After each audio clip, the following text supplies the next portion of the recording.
Let's start with a little quiz. Don't worry, it's only 2 questions. And if you don't want to play along in my little quiz, well, you can just amuse yourself by reading our disclaimer. So question number 1, name a commodity that has not gone backwards in 16 consecutive trading days. I'll give you a clue, there's only one on the planet.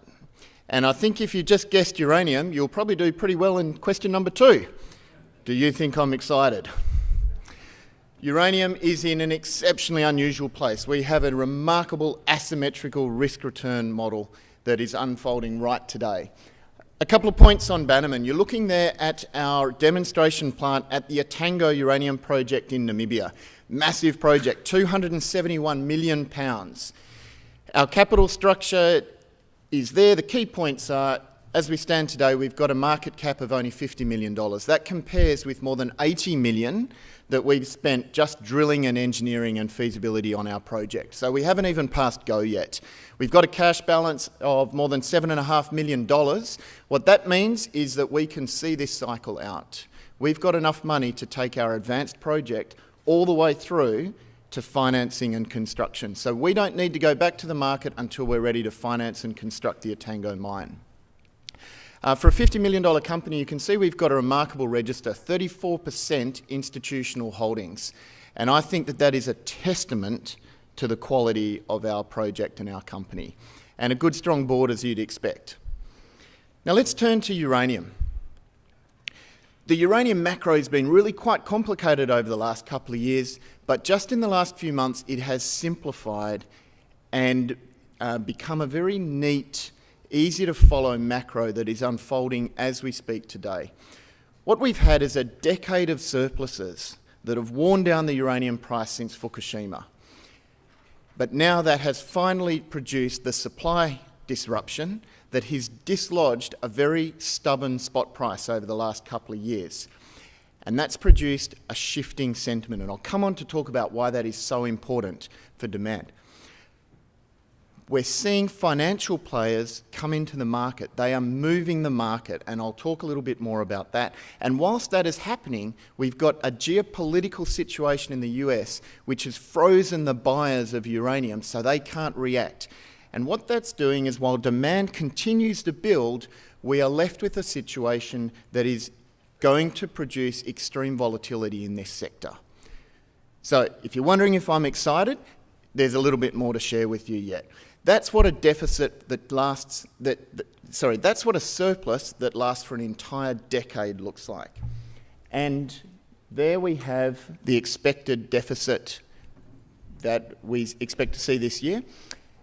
And the last time that we had a deficit in this sector produced that pricing. That's the uranium spot price, famous for its volatility. And interestingly, we have only just improved now to about $29. So we've still got a long way to go in this sector. This is what has caused it. What we're looking at there is in the blue, that is all of the uranium demand. In other words, it's mine production plus net secondary supply. And, beg your pardon, that there, that little wobbly, excited hand there, that's the reactor consumption. So if you look at that, last year in 2007, that was the surplus that I referred to on the previous slide. And now what we're seeing is dramatic supply disruption. MacArthur River and Key Lake, MacArthur River and Key Lake, Langer Heinrich on care and maintenance, secondary sales stopped by the US government, Cameco purchasing uranium in the spot market. We've also got Kazatomprom, the world's largest producer, reducing production, other reductions in Niger, US and elsewhere. And the big one now is physical fund purchases. Look how much uranium is being bought on the stock market by physical investors who are tucking it away until they see $100 a pound. That is removing uranium from this market, not to be seen again until this is into a full-flung bull market. And so the effect that that's had is increased just since April the uranium spot price by $38. So if you're starting to hear about uranium being talked about, that's why. It's finally getting the attention of brokers, of investors. It's getting the attention of analysts. Even the tragics like Matt Keane are getting excited. Not as excited as me, but he's still getting excited. And that supply disruption exceeds 20%. So name a commodity that can withstand a 20% supply disruption. And it's probably similar to our quiz at the beginning. There's only one on the planet. This is the financial picture that's unfolding right now. In numerous financial centres around the world, including Australia, this shifting sentiment, this asymmetrical upside-downside opportunity that uranium presents is creating a wall of money that only has very few places to deploy. Uranium Participation Corp, they raise money on the TSX, they buy physical uranium out of the stock market. Yellowcake raises money on the London Stock Exchange, buys physical uranium from the spot market. Uranium Trading Corp, listed yesterday on New York, same story. So now on the three major financial centres for the trading of this commodity, we've got the mechanism with these companies that can harvest all of this investor sentiment and use that money to buy uranium. Again, they're going to tuck it away until they see far, far greater uranium prices. That material is not going to find itself into nuclear power plants for many years. Now, at the same time, we've got private vehicles being set up. Tribeca Investment Partners, our largest shareholder and a shareholder in Boss and other companies, they're raising $100 million in Sydney. And you've got various other private entities. These are just the ones that I'm talking to. I'm aware of numerous other startups that are being conceived and developed in other parts of the world. This is a wall of money which is entering equities and is entering physical uranium. It will exacerbate dramatically the supply-demand disruption that I put forward on a few slides ago. Now, what's interesting is we've got a situation where the utilities, the consumers of uranium, they can't react because of some geopolitical events going on in the US. You can read about this in your own time, but basically what's happening is because of a trade investigation in the US, the utilities there, they can't go buying uranium because they don't know in 12 months' time if they're going to be allowed to use that uranium or not. So it's a little bit like all of the utilities, it's a race. They're getting into their starting blocks. The race caller has just said, take your marks, and these guys are getting set, and they've just realised that they're handcuffed to the starting block. And so as he says, get set, what emotion do you think these utilities are going to experience? And that is the emotion. The emotion of panic is what we saw the last time this sector went into boom in 2006, 2007, a time when vast fortunes were created amongst investors who were prepared to hop on at the early stage of that cycle. So if you look at the demand momentum that's building, that's underlying this whole story, we've got nuclear reactor completion that's escalating. A huge number of reactors currently under completion, and even larger number of reactors that are planned with financing, with approvals in place. Japanese reactors are restarting. We'll have 10 restarted by the end of the year. We've got new construction continuing the momentum in China, as well as new approvals. So all of that demand momentum is creating demand-side pressures that are going to continue out to 2040. And that's what a real uranium price looks like in the orange there. What you can see from that graph is that the last time we had a structurally driven uranium boom was in response to the oil crisis. A little bit like the current structurally driven uranium boom that's just started will be driven by climate change policy. And as you can see from that, in real prices, this sector enjoyed, until 3 Mile Island, a very productive era, even at uranium prices well above $140 a pound. So when Matt Keane said in the opening session that there's no reason why uranium won't spike above $100 a pound, that's one of your reasons. So we've had a sector that's been driven by catalysts. And that 38% that I talked about, that is just that tiny little squiggle there right on the end. So if you think you've missed this boat, It hasn't even started, but the train is starting to leave the station. So you can't start wondering about which carriage you're going to get on. You need to get your ticket and get up to that platform and get on. So how do you get set for a uranium bull market? I've designed our company's strategy around positioning Bannerman Resources as the premier vehicle for taking advantage of the early stages of the next bull market. So I've looked at the rare earth boom in 2009. I looked at the iron ore spikes. I looked at the zinc boom going back to 2007 when I was doing M&A activity. And I've formulated what I think are the key factors that any analyst or investor should look at when you want to catch the easy asymmetrical value at the beginning of a boom. How do you invest to get those real easy returns that don't come with the downside risk profile once a boom starts to mature? So the first one is you want a vehicle that's got track record in the sector. You definitely want a vehicle that is leveraged to price. If you think the price is going to go up, you want the most leverage that you can get. Strategic appeal is very important because as a boom starts to mature, the companies that will outperform are the ones that have strategic appeal when a consolidation round starts. The next one is an advanced asset. Very important in uranium because remember, we've been in this terrible bear market of surpluses that's lasted a decade. So there are many management teams out there who are rubbing their hands. They can't wait for prices to get better because they've got to raise another $20 or $30 million to improve and complete their projects. You don't want that dilution coming out at you as an investor. You want the advanced project. Very important, low financial risks. As we've learnt, sadly, from one of our peers in recent weeks, you don't want to pick the right race, but pick the wrong horse. We are sitting in this room in the right race. I guarantee you uranium is going to have a fantastic year next year. But be very careful that the horse you pick is only exposed to uranium price and not the other host of non-financial risks. And finally, you want leadership that can deliver. So let's look at Bannerman. That's our demonstration plant again from an aerial photo. As you can see, we don't have too many community problems in that area. Okay, long track record in uranium. We've been uranium focused since 2006.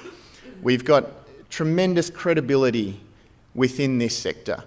To put it bluntly, the taxi drivers still remember our name from the last boom. Fortunes were made in this company and we're regarded as a go-to when uranium starts to swing again. But it goes further than that. So if you look at what Bannerman did during the last uranium deficit, that blue line, it's not the spot price this time, it's our share price. We had a peak enterprise value of $520 million the last time this sector boomed. As I said at the beginning, we've got an enterprise value of sub $50 million today. Let's look at the next one, leverage to price. This is enterprise value per resource pound. There's also reserve pounds there, but there aren't many advanced projects out there that have reserves. As you can see, we're on the right-hand slide, and it's not because of poor management. It's because we've had a long-term surplus. And when there's a surplus of material and the perception is there's enough uranium sitting on top of a warehouse, what's under the ground doesn't get valued. Fair enough. But when you have a sector that goes from surplus to deficit, particularly when it switches in a very sharp way, that's when investors and end users and sovereign funds and other companies start looking under the ground and assessing what's there. That's when your enterprise value to resource pound, or better still reserve pound if you're lucky enough to have them, that's when it starts to swing. And I can give you a dozen reasons why the superiority of our project means we should be on the left-hand side of the slide, not on the right. So we would expect to position ourselves towards the right as this boom starts to swing in. Another way of looking at it, this is our NPV sensitivity curve. And what we're looking at there is if you follow uranium price scenarios along the y-axis, that is our NPV based on our DFS numbers that we have. So put simply, at $75, 100%, that means 419 million US. So in rough terms, at $75, once the sector's reached that level of correction, our project's worth $500 million. Now what's really interesting is the amount of leverage we get. So if you take Matt's call, where he said that there's no reason why uranium can't spike above $100 a pound. So we then go up to $100, 300%. So we're looking at somewhere like $1.5 billion.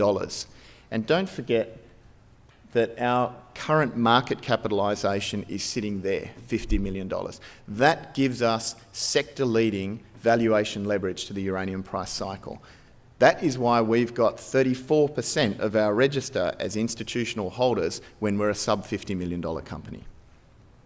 And what I've illustrated there is we're doing some DFS update work. We do have a DFS in place. It's a very advanced project, but we can still extract further value, and we're looking to shift that curve upwards. Let's look at strategic appeal. So that is all of the uranium projects and mines in the world, and that's our Etango project in the gold there. So as you can see, we're amongst the big boys already. Once we're in production, it's a very big project at 7.2 million pounds per annum. So what I'm going to do next is isolate the projects that aren't already in production. So those grey bars are the development projects around the world. So what we're going to do next is look at the ones that aren't already owned by a sovereign or a major. So these are the projects that haven't already fallen under the foot of the groups who will be the consolidators once this boom picks up.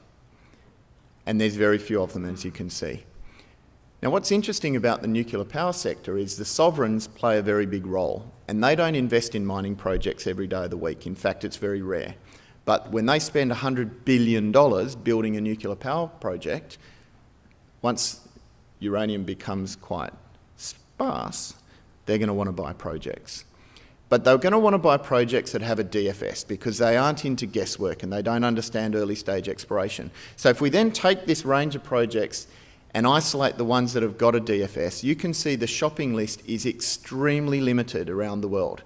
And as you can also see, Bannerman's Etango project is the largest of those advanced projects. That is strategic appeal. Let's now look at the advanced asset. As I said, you don't want to be on the receiving end of significant dilution as this sector improves. That's all of the exchange-traded uranium projects above 2 million pounds of proposed production. And as you can see, Etango in the red has moved all the way through, knocking on the door of development. We just need the uranium price to correct fully, and then we're in a position to start the process of financing and constructing. Low non-financial risk. I've spent the last 2.5 years in this role honing our company's risk profile to make sure that as investors, the only risk you are exposed to is what the uranium price is going to do. So within a sector that has dramatic asymmetrical upside, downside risk profile, I've tried to craft a company that offers equally dramatic asymmetrical upside, downside risk profile. So if you look at it, we've got very low technical risk. Permitting in place, we've got a retention licence, which is a preferred form of tenure in Namibia for where we're at. All of the environmental social approvals in place, we've just renewed them again, etc., etc. The market has de-risked our project substantially. For 40 million EV that we have today, that buys you 360,000 metres of drilling. It buys you a demonstration plant. It buys you DFS. There is a very significant value backing to this share price at the moment. And we're in Namibia, the premier destination in the world for bringing on a uranium project. So finally, leadership that can deliver. Ronnie Beaver's our chairman. He headed Rothschild in Asia Pacific, so an investment banker by trade. I'm an M&A lawyer by trade. Mike Leach, who's our NED and chairman in Namibia, ran Rossing uranium mine when it was the largest uranium mine in the world. There's over 100 years of uranium experience on this slide. So what do we have here? We've got a sector that's moving from a decade of surplus into a sharp deficit, with supply disruption that's finally dislodged a stubborn spot price and growing demand fundamentals, and within a context of a sector that is absolutely famous for its upside volatility.